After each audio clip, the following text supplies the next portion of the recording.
Ang matinding init na idinaraing ng marami, biyaya para sa iba?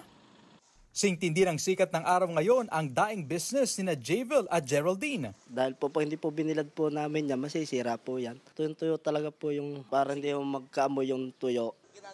Ang mga isdang pinatuyo, titimbangin, irerepak at ibebenta ng 50 to 100 pesos kada tumpok. Sa puhunang 5,500 pesos, mahigit 7,000 pesos nakita ang balik. Pampawi ng init ang negosyo ng college student na si Justin Cadar at partner niyang si Hannah.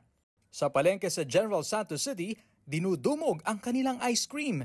Pero ang pinakamabentang refreshment nila, dragon fruit juice. It's giving healthy at refreshing dahil homemade pa ito. Di bababa sa 80 litro ng dragon fruit juice ang kanilang naibebenta.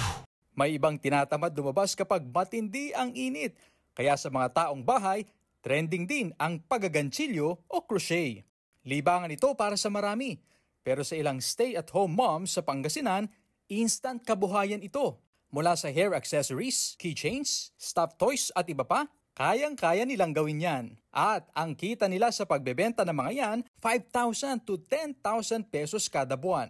At dahil chill lang ang crochet business, ang mamis na kinakarir ito, tila may work-life balance.